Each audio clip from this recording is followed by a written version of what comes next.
As we gather here today, I must say I'm delighted to welcome you all.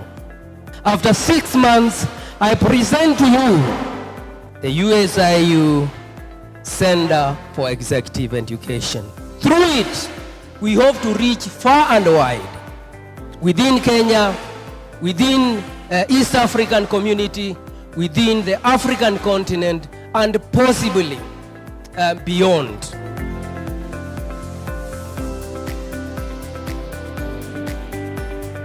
I think it's a really important day. It's an important milestone in the long and distinguished history of USIU Africa as we launch our Center for Executive Education.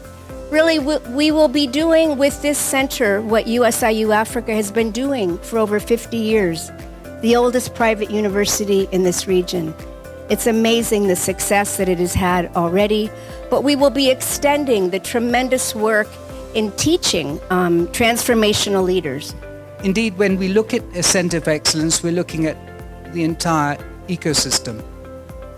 The ecosystem within the context of policy transformation, legislation, regulation, standards.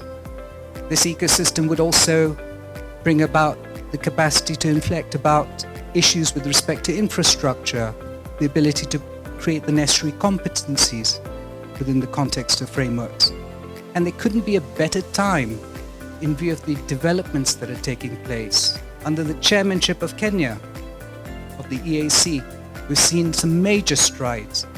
And I want us to reflect that it's not simply a trade bloc.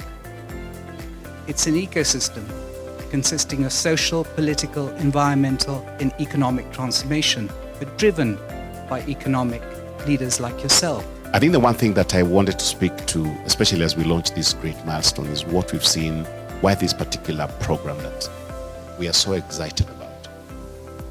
And the worst thing, and you'll see that, in addition to employing 76% of the workforce, 78%, it could be about 80% actually if you get the real data. It says that most times the founder's mentality never lives beyond the second generation. And the worst thing is if you look at Fortune 500, most organizations will fall by the wayside within the first 5 years. So family-owned businesses will have the issue of sustainability as one big issue that we've seen. But for me, it's about the mindset, the DNA of that organization. Second is about the skill sets that you develop. For some of us come with the owners of businesses with the right vision, but we also need the skill sets. And the final one after mindset and skill set is tool sets. And we think what you'll be getting out of this is first just to shift your thinking as you run with your vision, but also work with you and give you the right skills to navigate through the VUCA world, volatile, uncertain, complex, and ambiguous. Congratulations to everyone. And really, let's go and market this well, because a lot of our peers in business, peers in various businesses, even if they're starting up and aiming high, they can start doing this family values thing.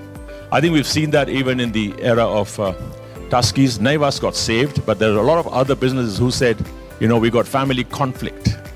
How do you handle family conflict when the opposing sides of everything and saying, fine, I want to share, I want to share.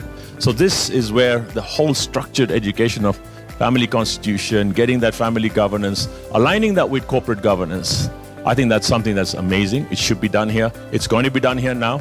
So I think our job here, sitting here, if we're sitting here, we're witness to this, is to go and market this with better and to tell everybody else that, look, this is the center to go to. Wealth is the impact you have in your community. Wealth is how you define wealth. Money, dollars, shillings, that's just a commodity of exchange, okay? But what does true wealth mean for you? And your family needs to define what wealth means so you can see the things that cause family governance. And if we don't put those things in order and we have some kind of process around that, it fractures families.